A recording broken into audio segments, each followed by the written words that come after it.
Five Oaks and Rachel Carson Falcons. Welcome to another episode of Read with Force. I'm Mrs. Zilmerman, here again with my friend Mrs. Perenboom. Hi, Mrs. Perenboom. Hey, everybody.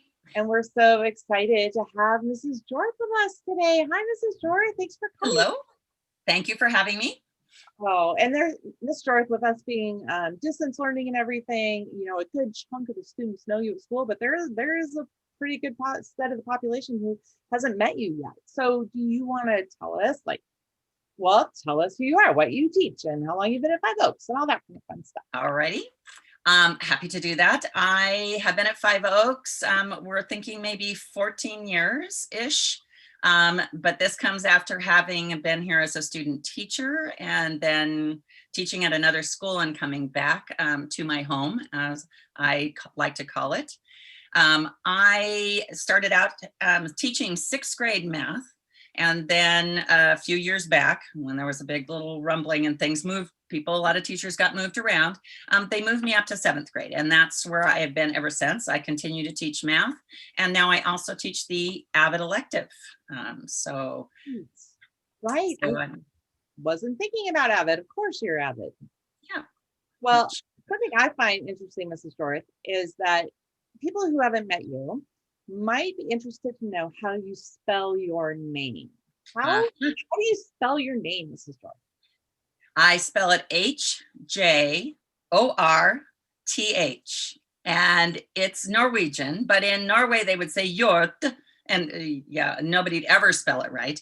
So, so I don't use that. And also it comes from having married someone whose grandfather came over. So it's technically I'm not really Norwegian.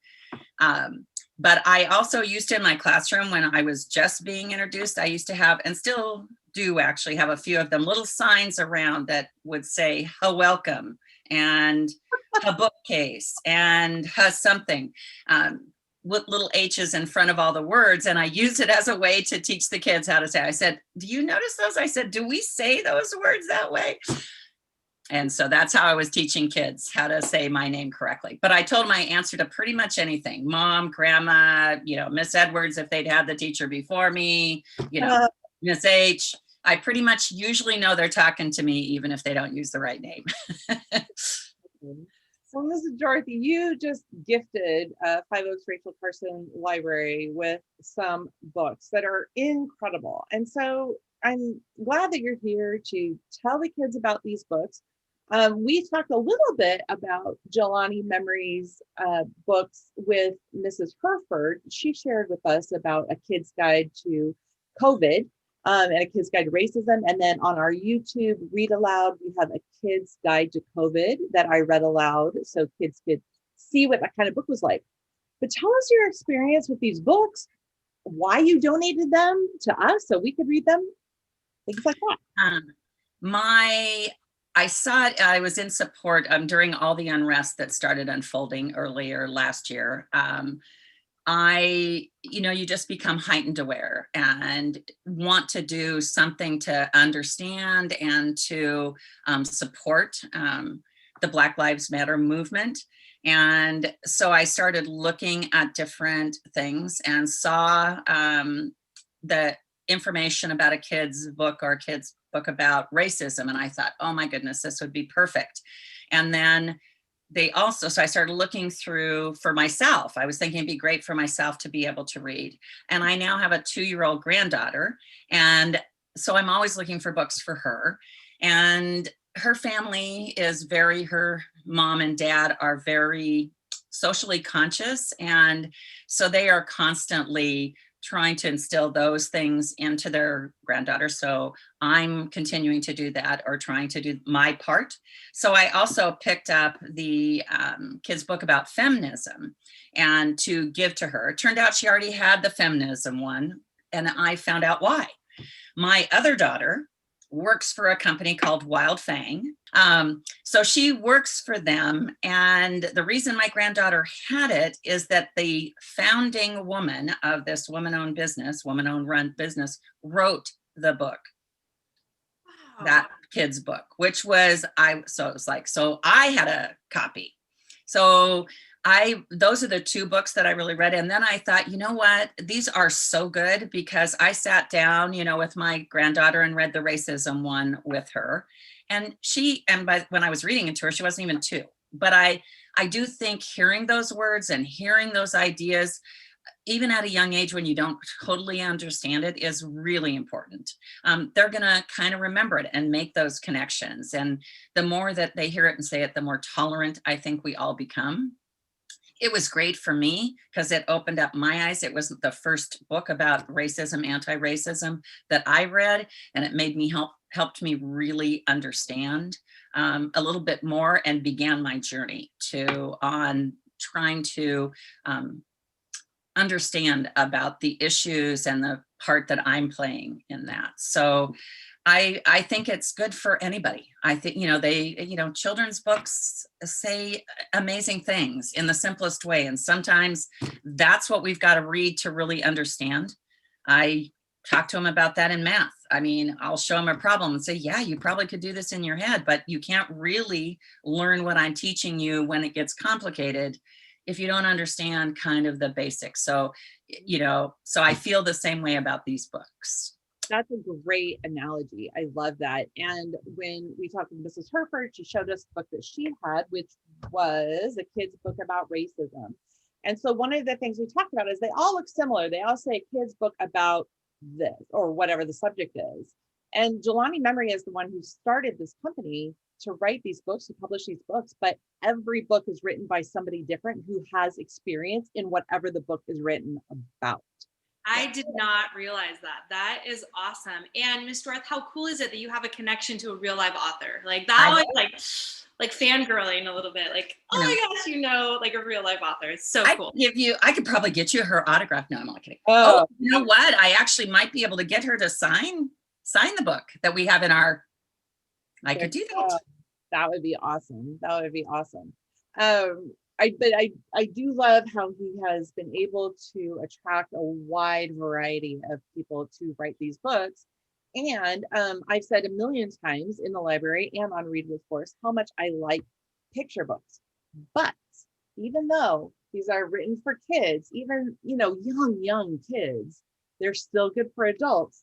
And they're not picture books. Look, they are meant for a young audience, or they're appropriate for a young audience, but there's not really pictures in here. You're not going to look for pictures and not read the words, right? And so at the beginning of every book, which I think is great, it always says, this book is best read together, grown up and kid.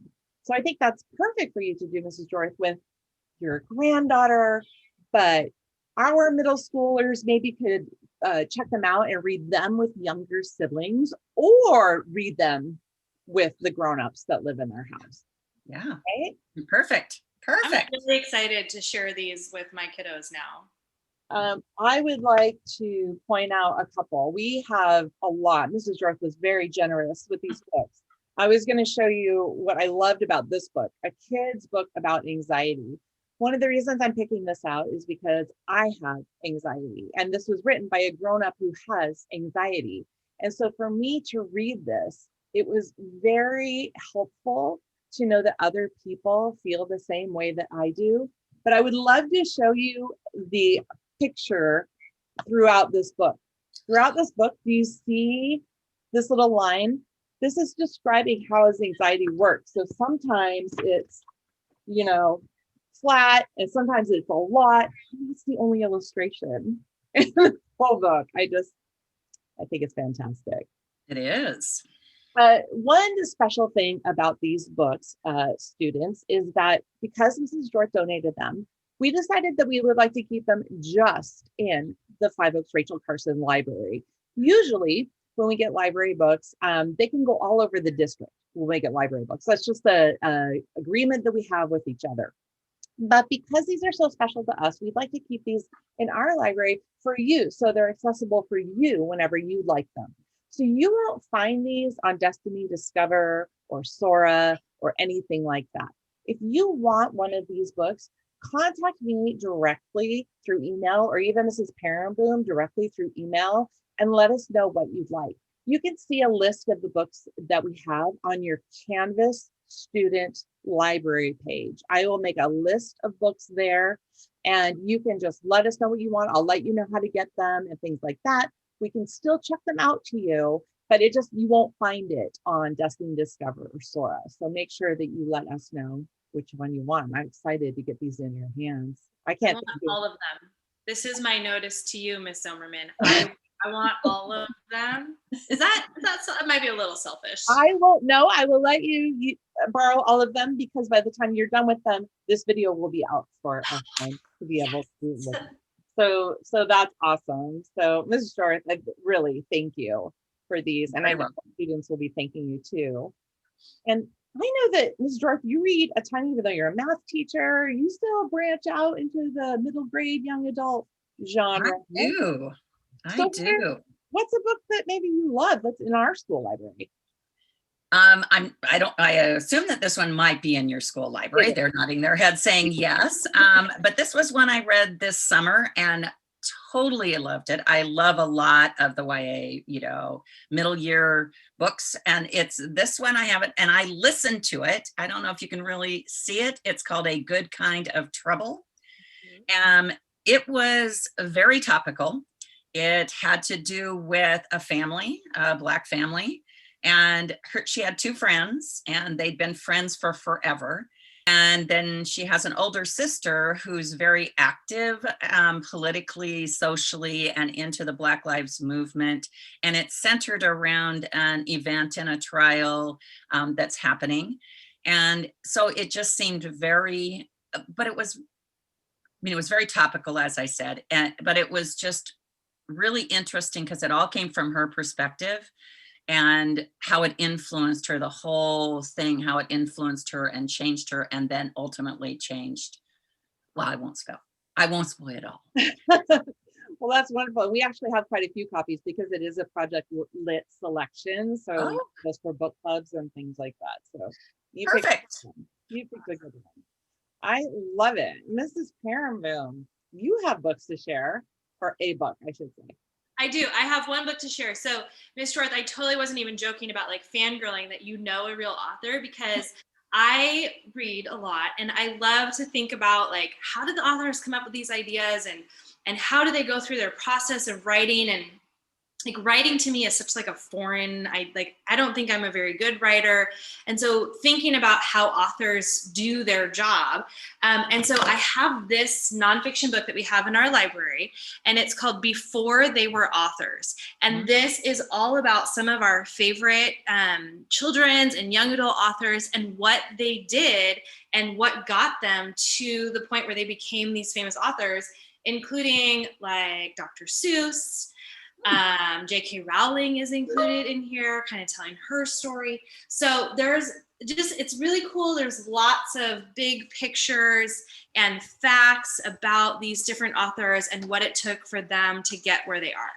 Wow, that's awesome. That might be another one I need to get for my granddaughter, because her mom is actually a writer who hasn't really had time to do as much writing as she'd like, but she has a master's degree in creative writing. And we would all, as family members, would love to see her writing again. Maybe this will kind of, if I get that book, push her over the edge. Love that. I love that. And Miss Perenboom, you are wearing a literary shirt today. Just a girl in love with her books. I love that shirt. That's a good one. The reason I'm pointing out t-shirts is because I'm wearing a new t-shirt too. It says, I like to party. And by party, I mean read books, because that is my life. And the reason I'm telling you guys this is because Senora Faria made this shirt for me. So for any of you who have Spanish, you can just go up to her and say, hey, good job on that shirt. So thanks, Senora Faria. I love it. So my book that I'm sharing today is completely different from anything the two of you shared. And I'm going to be honest, I didn't enjoy the book. So I know, why would I be recommending a book that I didn't enjoy? Because I know there are about 300 kids who would love this book. And just because I don't think a book is my style doesn't mean that it's not the perfect book for some of you. And I know that it is. The book is called, and I think this parent, you've read it, This Was Our Pact by Ryan Andrews. It's a graphic novel. I haven't, but my son read it and he told me I needed to. I'm telling you, I think there are a lot of students that are going to love this book. It is about 4 boys who make a pact. Every year, there's in their culture, autumn equinox, they send off these lanterns, right? And so they don't know where the lanterns go. They want to follow the lanterns. So their pact is, we're going to ride our bikes until they end. Don't look back. No one goes home. So the 4 take off. Pretty soon they hear somebody coming their way. And it's another friend. Well, I say friend, but it's somebody they know who maybe they kind of make fun of sometimes, maybe not in the same social circles, and they can't figure out why he's following. And they try to ditch him a little bit. So they're not really nice to him as they go on. And one by one of the original 4, the kids start, oh, I'm hungry, I'm going to go home for dinner, or I'm getting tired, I'm not doing this, I'm going home. And so finally it's down to one kid in the original group, and then this kid who they were kind of making fun of and not very nice to, and it's the 2 of them carrying on in this journey to see where the lanterns end.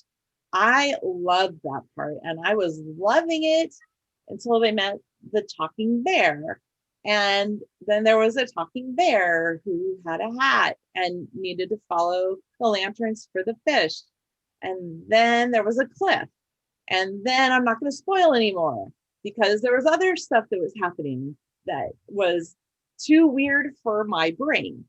However, the reason I'm telling you this is because some of you like the Miyazaki Studio Ghibli kind of animation. So Ponyo, My Neighbor Totoro.